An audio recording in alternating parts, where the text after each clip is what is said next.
involved? Oh, he upbeat? Oh, Westballz lost. That was such good drift by Johnny. Oh, The knee, the up air, the nair. Is that it?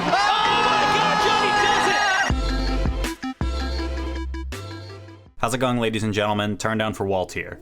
In this episode of Frame Data, we're going to take a trip back to Yoshi's story, this time looking at Game 2 of the top 32 set between Westballz and S2J at the Roast of Hugo Gonzalez. In episode 3, we briefly discussed some of the intricacies of Yoshi's story, specifically how Randall can create interesting situations by presenting a moving platform and a new set of recovery options. Today's breakdown will discuss another hazard of Yoshi's story and how this one pesky shy guy turned the tide of the match in S2J's favor.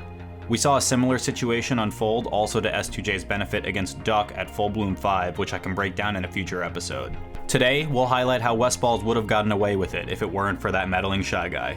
Yes, and I would have gotten away with it too if it hadn't been for you meddling kids and your nosy dog. Dog? Where? Before we dive into this episode of Frame Data, please be sure to subscribe and turn on notifications to stay up to date with the channel. If you'd like to support the channel, please check out my Patreon. $5 patrons will gain access to my video scripts and thumbnails, and for just a little bit more, you can even be featured in the credits at the end of my videos. Now, let's check it out. Overall, the player head-to-head for Westballz and S2J in 2018 was tied at 2-2, with Westballz taking wins at SSS 64 and Air 5, and S2J winning at this tournament and smaller event Big Nimbus. In terms of character matchup, many players believe it's in favor of the bird. Falco can and should dominate neutral against Falcon through the use of laser. In addition, he has great hitboxes to both pressure and stop approaches, strong combos, and appropriate follow-ups off of a grab, which can lead to extended strings. The way this matchup tends to go on paper is that Falco can control Falcon's burst through the use of lasers. Breakthrough laser control, however, and Captain Falcon can punish Falco heavily. A single tech chase or edge guard can straight up kill the Falco player, but Falco is blessed with strong punishes on a very favorably weighted character to combat this. In a vacuum, Falcon should have a more efficient percent to stock ratio than Falco. This means that in an isolated study, the Falco player should have to inflict more damage to the Falcon player in order to take a stock. This makes sense in some regards, since Falco can open Falcon up with long pillar combos to rack up percent quickly, and Falcon can be awarded with early DI dependent kills from knee.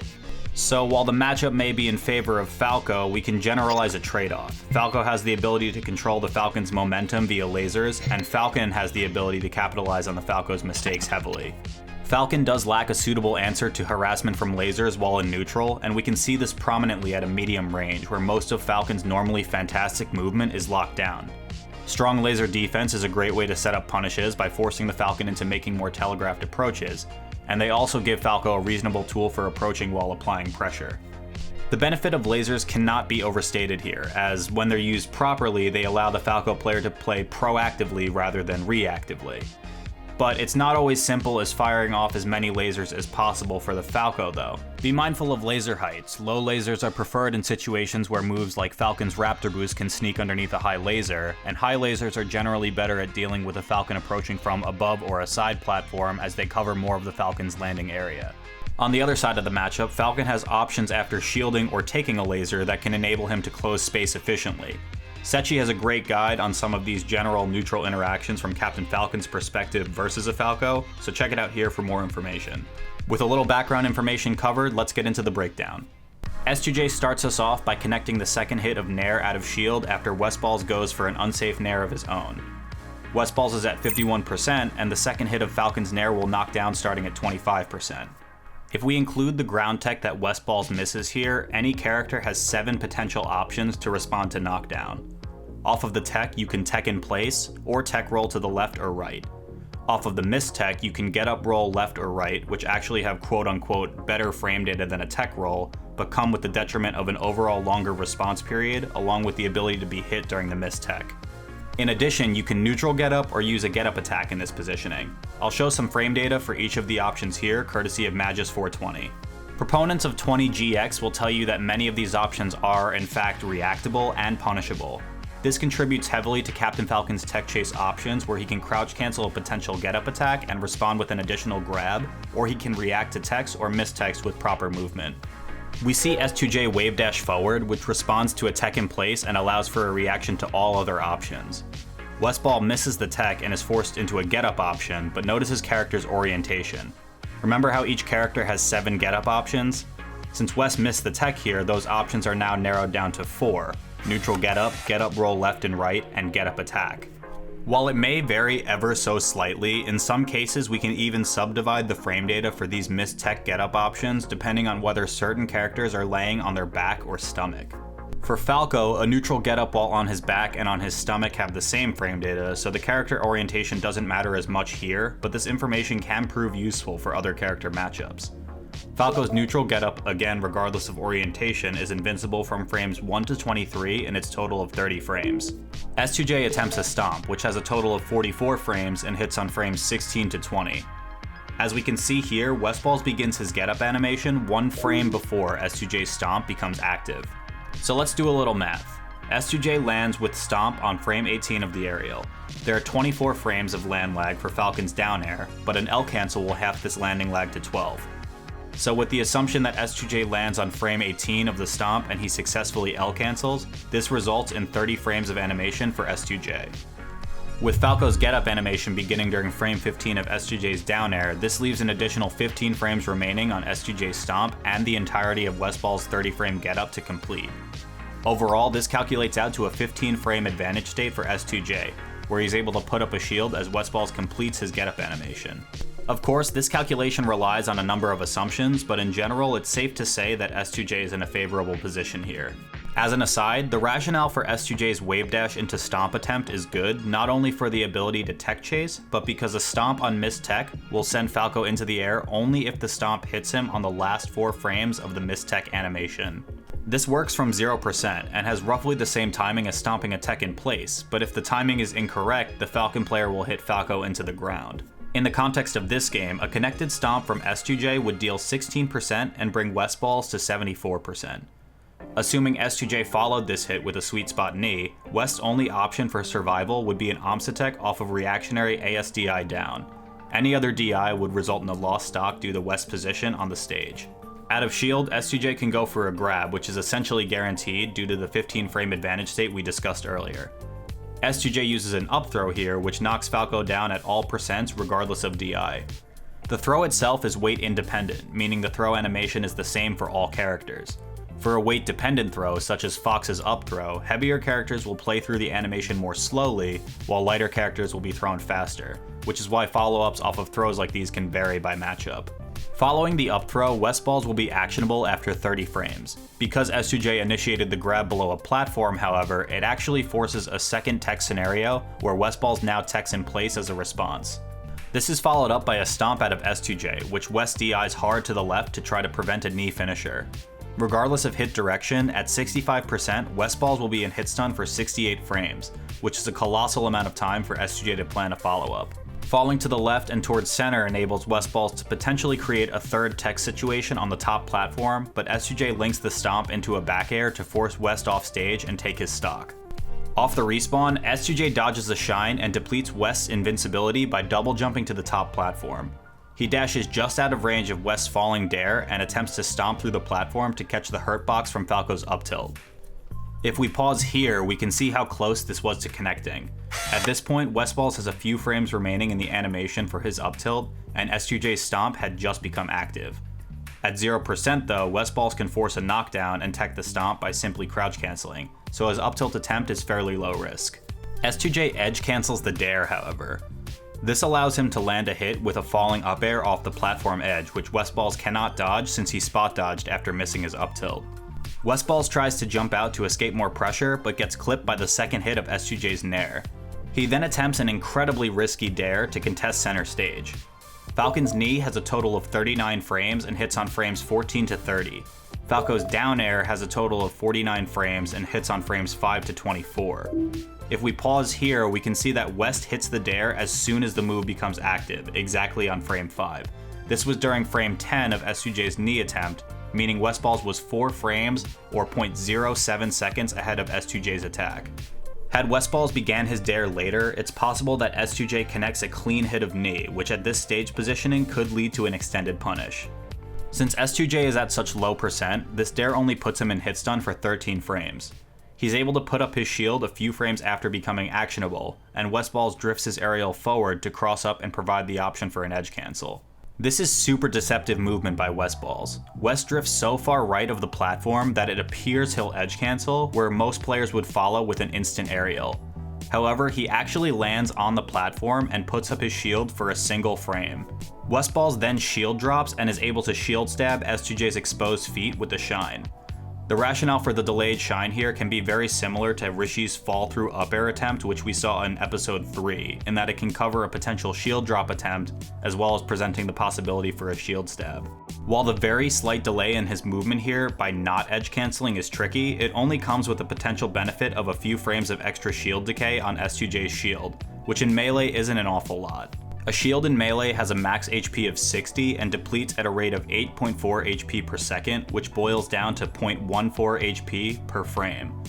If Westballz were to perform the same shine off of an edge cancel instead of a shield drop, this would only result in the difference of a few frames, so it's a pretty marginal amount of shield health. With the massive amount of hit stun S2J is in, Westballz is able to land on the side platform and connect a short hop back air, rather than going for the back air immediately after the shine. Waiting for the bair was a good decision, since Westballz is able to land more quickly after earning the hit and can link it into an up tilt. He then continues the punish with a dare, which S2J misses the tech on, and links that into a drop through platform back air. Overall, this decision to wait on the back air worked out well for Westballz, since a clean back air off the shine would only net him 15% and an edgeguard opportunity. The delayed short hop back air gave him an additional 49% and a similar edgeguard opportunity at the cost of a few execution tests. During S2J's recovery, Westballz elects to use a dare rather than a bair. A second bair would send S2J off the stage again and could potentially force a recovery option. But even with no DI, S2J could survive this hit to a fairly high percent, threatening to kill around 100% and guaranteeing it at 106%, assuming similar stage positioning and a staling bair. The dare forces S2J into center stage, where he techs the hit in place. A tech roll away would likely be a superior defensive option to prevent a follow-up, since Westballz is still landing from the double jump dare. Westballz runs through S2J and tries to jump shine, which appears to be a cross-up attempt, but S2J rolls to the right to avoid the entire interaction. West exhausts his double jump and comes down with a dare on the side platform, and S2J rolls a second time towards center stage.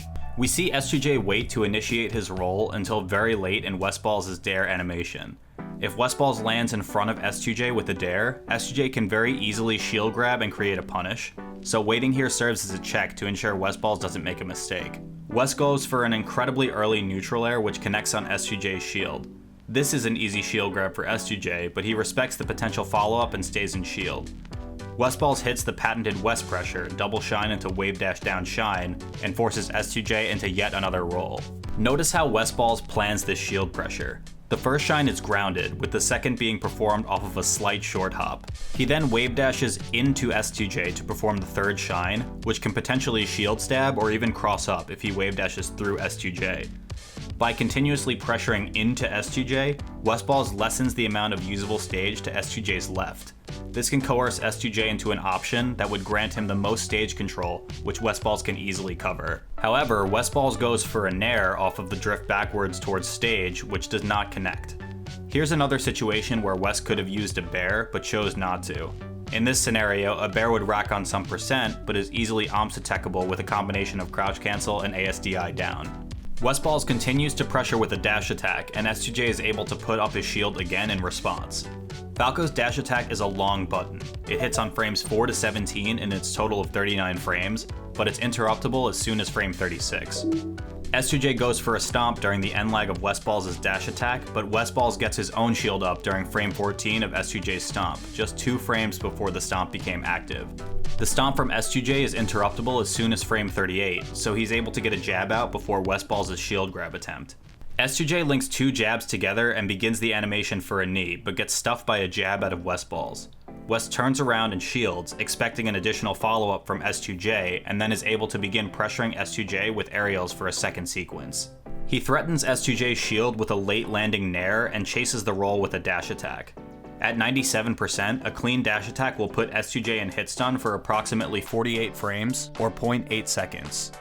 S2J DIs the hit hard to the right to prevent a follow-up, but this puts him off stage in a favorable edgeguard scenario for Westballz. S2J elects to start his up B at the peak of his double jump, which gives him a mix-up in the depth of his recovery. At this positioning, Falcon can recover deep towards center stage and look to reset, or the Falcon can drift back towards the ledge. With the presence of a platform, edge canceling or just landing on the platform are other alternative options for the Falcon.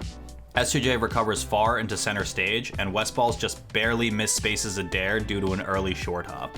S2J is still in a disadvantageous position here though. He attempts a roll back towards the edge quickly after the end leg of his recovery, which Westballz follows correctly, but again misspaces just slightly. Westballz varies his shield pressure on this go around and attempts a shine grab, which S2J answers with a roll towards center stage. After that entire interaction starting from this nair, S2J has now successfully reset neutral. So while the current advantage still goes to Westballz due to S2J's high percent, we previously discussed how Falcon's explosive punish game can result in a lower effective percent per stock ratio, so West still needs to be careful here. Westballz creates another opening with a laser F-tilt after reacting to S2J's missed back air. The laser actually catches S2J during a jump, so because S2J is airborne as the F-tilt connects, he's unable to attempt a crouch cancel. Even at 109%, if S2J were grounded, he could crouch cancel the tilt and potentially counterattack. The F-tilt pushes S2J off stage, but he hits a slide off on Randall. After the slide off, S2J instantly jumps and gets pegged with another laser. This laser confirm creates a very difficult situation for S2J, where he only has his up B remaining to return to the stage. If Randall was not here at this exact moment, S2J would surely die here due to his poor positioning relative to the ledge. However, S2J drops extremely low and recovers onto Randall as he moves to the side of Yoshi's story. Westballz waits for S2J to land on Randall and goes for a shine bear to close out the stock, but S2J bounces off the wall of Yoshi's story, which results in Westballz getting the weak hit of bear. Even with perfect DI and robotic SDI, a clean bear from Westballz would have easily killed S2J at this percent and stage positioning. With no DI, we can see the same bear taking the stock from as far as center stage. With Westballz still in edgeguard position, he goes for a full hop turnaround laser to stuff the instant double jump from S2J. What happens next is so small, yet so consequential. Let's watch. That was super cool. F-tilt, really dangerous, Johnny! Oh, Randall's getting involved. Oh, he upbeat. Oh, Westballz lost! Westballz shoots a high laser to stop the jump recovery from S2J, and this Shy Guy blocks it. Shy Guys, also known as Fly Guys or Propeller Shy Guys, are a randomly spawning stage hazard existing only on Yoshi's story in Melee.